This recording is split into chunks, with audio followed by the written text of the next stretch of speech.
گویا کہ وہ دنیا میں بھی کامیاب ہوگا، آخرت میں بھی کامیاب ہوگا۔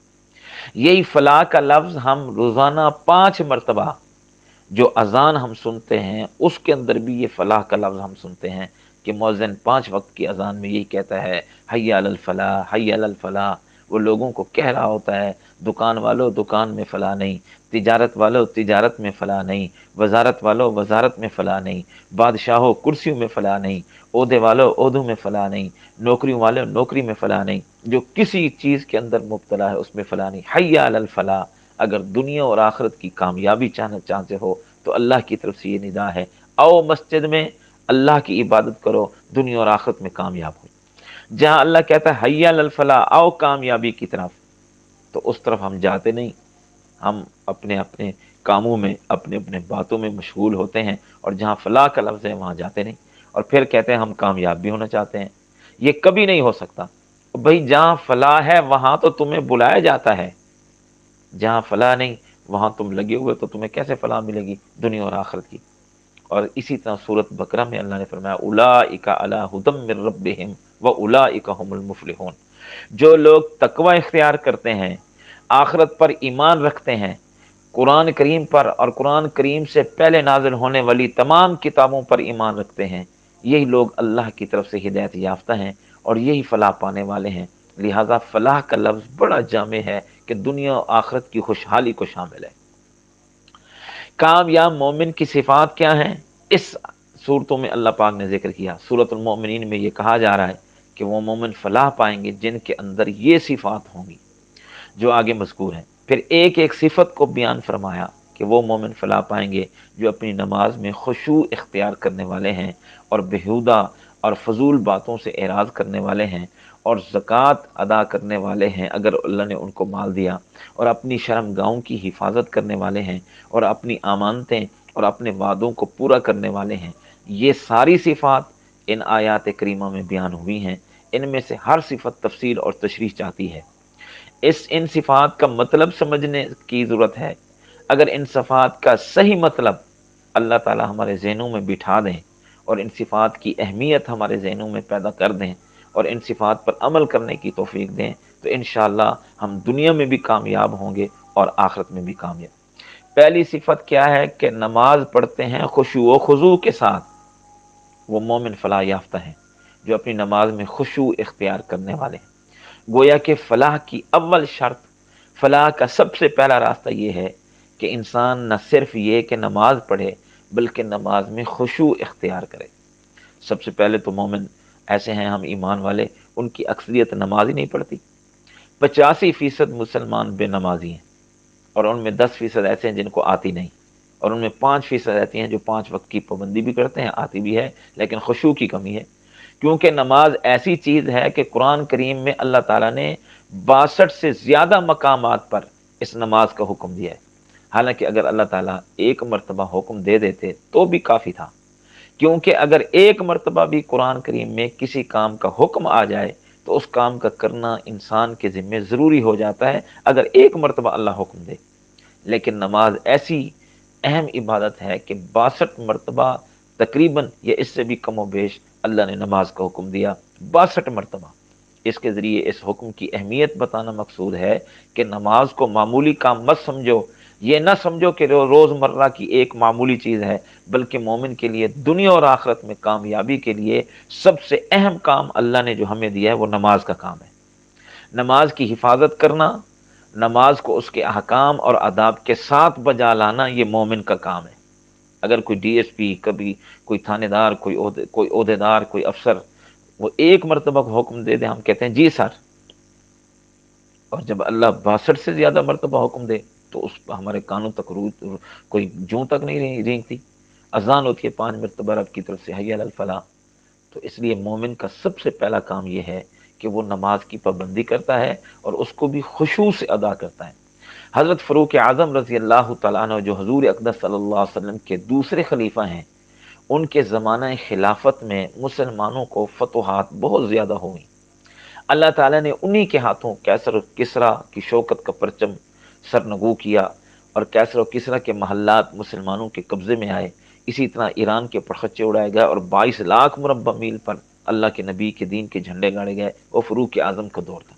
ایک دن میں نے حساب لگایا تو یہ بات سامنے آئی کہ حضرت فاروق اعظم رضی اللہ تعالیٰ عنہ کے زیر نبی نگیں جو ممالک کا کل رقبہ آج کے 15 ملکوں کے برابر ہے، یعنی جو انہوں نے فتح کیا اور وہاں پہ اسلام قائم کیا اور وہاں پہ حکومت کی، آج کے 15 ملکوں کے برابر تھا وہ، یعنی آج 15 ممالک ان جگہوں پر قائم ہیں جہاں حضرت فاروق اعظم رضی اللہ عنہ کی حکومت تھی۔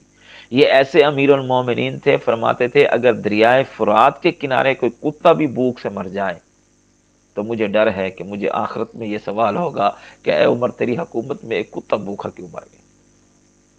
15 ملکوں کے برابر زمین کو سنبھال رہے ہیں اور یہ خوف کر رہے ہیں کہ اگر کتا بھی کوئی بھوک سے مر گیا تو قیامت کے دن مجھ سے پوچھا جائے گا۔ آج مسلمان بھوک سے مر رہے ہیں، مرد و عورت پریشان ہیں، غریب آدمی کا کوئی پرسان حال نہیں ہے، لیکن ان حکمرانوں کے کانوں تک جوں تک نہیں رکتی۔ کل قیامت کے دن ہمارا ہاتھ ہوگا اور ان لوگوں کا گریبان ہوگا۔ تو اتنی زیادہ ذمہ داری کا احساس کرنے والے حضرت فاروق اعظم تھے۔ ان کے زمانے میں اللہ تعالیٰ نے مسلمانوں کو خوشحالی عطا فرمائی تھی، کوئی شخص ان کی حکومت میں بھوکا نہیں سوتا تھا، رات کو گشت کرتے تھے، لوگوں کے حال و احوال برداشت کرتے تھے، کوئی بیوہ ہے تو ان کے گھر کھانا جاتا تھا، کوئی یتیم ہے تو ان کی خبر گیری ہوتی۔ یہ ہے انصاف، سب کو انصاف مہیا تھا، عدل انصاف کا دور دورہ تھا، مسلمانوں کے ساتھ، غیر مسلموں کے ساتھ، مردوں کے ساتھ، عورتوں کے ساتھ، بوڑھوں کے ساتھ، بچوں کے ساتھ۔ انصاف کا عظیم نمونہ حضرت فاروق اعظم رضی اللہ عنہ کی حکومت میں پیش کیا۔ اور حضرت عمر رضی اللہ تعالیٰ کا سرکاری فرمان سنیں، اتنی بڑی حکومت کے جتنے فرما روا تھے اور مختلف صوبوں میں جتنے گورنر مقرر تھے، مختلف شہروں میں جو حاکم مقرر تھے، ان سب کے نام حضرت فاروق اعظم رضی اللہ تعالیٰ نے ایک سرکاری فرمان بھیجا، جتنے بھی ان کے گورنر، حاکم اور جتنے بھی پورے علاقوں میں، اب 15 ملکوں کے برابر کتنے ہوں گے۔ یہ فرمان حضرت امام مالک رحمۃ اللہ نے اپنی کتاب موطا امام مالک میں لفظ بلفظ روایت کیا ہے۔ اس فرمان میں حضرت فاروق اعظم رضی اللہ عنہ فرماتے ہیں ان اہم امرکم عند الصلاۃ فمن حافظها وحافظ علیہا حافظ دینہ ومن ضیعها فہو لما سواہ اضیع۔ میرے نزدیک تمہارے کاموں میں سب سے اہم کام نماز ہے۔ جس شخص نے نماز کی حفاظت کی، اس پر مداوت کی اور خشوع و خضوع سے پڑھی، اس نے اپنے دین کی حفاظت کی۔ جس شخص نے نماز کو ضائع کیا وہ اور چیزوں کو بھی ضائع کرنے والا ہے، اس کا دین اسلام میں کوئی حصہ نہیں۔ ضائع کرنے کے معنی یہ ہیں کہ وہ نماز پڑھے ہی نہیں، جیسے آج کے مسلمان نہیں پڑھتے، اور یہ معنی بھی ہیں کہ نماز پڑھے لیکن غلط طریقے سے پڑھے، سنت کے مطابق نہ پڑھے۔ اور ضائع کرنے کا ایک معنی یہ بھی ہے نماز پڑھنے میں لاپرواہی سے کام لے کہ وقت پہ نہیں پڑھتا، بیٹھا رہتا ہے، جماعت ہو جاتی ہے، یہ بعد میں پڑھ لوں گا۔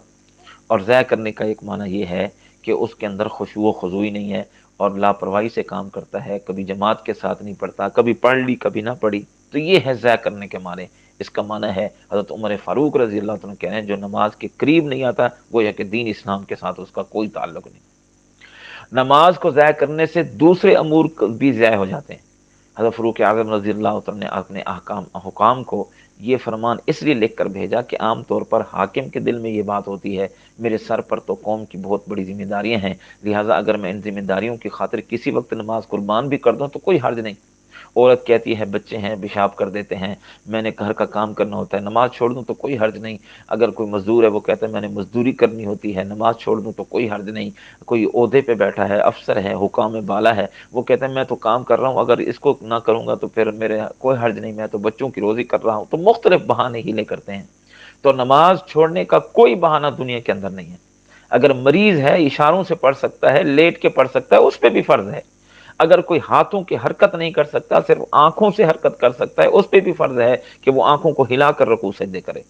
تو یہ بہانے یہ بنانا یہ کسی قسم کی جائز نہیں، کیونکہ میں بڑے فریضے کو ادا کر رہا ہوں۔ حضرت فاروق اعظم رضی اللہ تعالیٰ عنہ حاکموں کی ان غلط فہمی کو دور فرما رہے ہیں۔ تم یہ مت سمجھنا کہ حاکم بننے کے بعد تمہاری ذمہ داریاں نماز سے فوقیت رکھتی ہیں، بلکہ میرے نزدیک سب سے اہم کام یہ ہے کہ تمہاری نماز صحیح ہونی چاہیے۔ اگر نماز کی حفاظت کرو گے اللہ تمہاری حفاظت کرے گا، نماز کو ضائع کرو گے اللہ تمہیں ضائع کرے گا۔ نماز کی حفاظت کرو گے اللہ تمہارے رزق اور روزی میں برکتیں ڈالے گا، گھروں میں برکتیں ڈالے گا، بیوی بچوں میں برکتیں ڈالے گا۔ نماز چھوڑو گے تو دنیا میں بھی ناکام ہوں گے، آخرت میں نہ بگاؤ، اور حکومت کا کام بھی ٹھیک نہیں چل سکتا۔ اس لیے آج بھی دیکھیں جن قوموں میں نماز کی پابندی ہے ان کے رزق دیکھیں کہ بڑے بڑے اللہ نے ان کو کاروبار دیے۔ ہم نماز کاروباروں رزق کے لیے نہیں پڑھتے، اللہ کی رضا کی خاطر پڑھتے ہیں، لیکن اگر کوئی پڑھنا شروع کر لے اللہ یہ کام بھی جو ہے وہ ٹھیک کرنا شروع کر دیتے ہیں۔ جو اللہ کے حکم توڑتا ہے اللہ اس کے حالات کو توڑ کے رکھ دیتے ہیں، جو اللہ کے حکم پر عمل کرتا ہے اللہ اس کے حالات کو ٹھیک کر دیتے ہیں۔ آج کل ہمارے معاشرے میں ایک گمراہی پھیل گئی ہے، وہ یہ ہے لوگوں کے دماغ میں یہ بات آ گئی ہے کہ بہت سے کام ایسے ہیں جو نماز سے زیادہ فوقیت رکھتے ہیں۔ خاص طور پر یہ بات ان لوگوں کے اندر پیدا ہو گئی جو دین کے کام میں مشغول ہیں، دعوت تبلیغ کا کام کر رہے ہیں، جہاد کا کام کر رہے ہیں، سیاست کا کام کر رہے ہیں۔ یہ رب سمجھتے ہیں، یہ حضرات سمجھتے ہیں یا ہم حب اہل بیت کا دعویٰ کرتے ہیں، ہم ماتم کرتے ہیں، جلوس نکالتے ہیں، یا میلاد النبی کے جلوس نکالتے ہیں، یا کوئی کسی قسم کا حضرت ابوبکر صدیق حضرت عمر کا کوئی نام کا جلوس نکالتے ہیں، یا ہم کوئی دین کی خدمت کر رہے ہیں، تو چونکہ یہ بہت بڑے کام ہیں، محبت اہل بیت، محبت صحابہ یا محبت رسول، یہ بڑے کام ہیں، اس لیے اگر ان بڑے کاموں کی خاطر جلوس میں جاتے ہوئے نماز چھوٹ گئی یا اس میں کمی آ گئی تو کوئی نقص واقع نہیں ہوگا، تو کوئی حرج کی بات نہیں، یہ لوگوں کے ذہن میں ہے۔ اس لیے آپ دیکھیں بڑے بڑے جلوسوں میں ہوتے ہیں نماز نہیں پڑھتے، کیونکہ ہم اس سے بڑے کام میں لگے ہوئے ہیں، دعوت تبلیغ، امر بالمعروف نہی عن المنکر، جہاد، سیاست اور جلسے اور جلوسوں میں ہم لگے ہوئے ہیں، اقامت دین کا کام ہے۔ اگر ہماری نماز چھوٹ جائے تو کوئی فرق نہیں پڑتا، گھر میں پڑھ لیں گے، وقت نکل گیا تو پھر پڑھ لیں گے قضا، یہ گمراہانہ فکر ہے۔ فاروق اعظم رضی اللہ تعالیٰ نے دین کا کام کرنے والوں، سب سے بڑی سیاست کا علمبردار اور جہاد کرنے والوں کو یہ پیغام بھیجا تھا کہ اگر تم نے نماز چھوڑ دی تو پورے دین کو تم نے ضائع کر دیا۔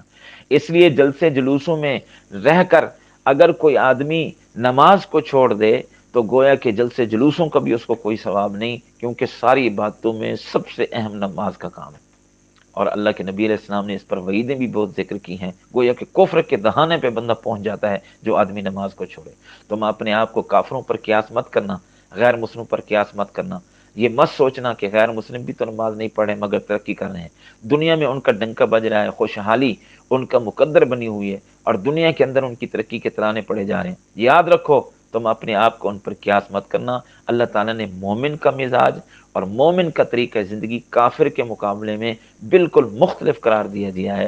قرآن کریم کا یہ کہنا ہے کہ مومن کو فلاح نہیں ہو سکتی جب تک وہ ان کاموں پر عمل نہ کرے جو یہاں بیان کیے گئے ہیں۔ ان میں سب سے پہلا کام جو اللہ نے ذکر کیا کامیابی کا، وہ نماز ہے۔ اب اللہ نے فرمایا کہ نماز کی بھی پابندی کرے اور خشوع سے۔ تو خشوع کیا ہے یہ انشاءاللہ اور اس سے آگے جو صفات ہیں وہ کل کے درس سے انشاءاللہ شروع کریں گے۔ دعا یہ ہے کہ اللہ تعالیٰ مجھے آپ کو ان چیزوں پر عمل کرنے کی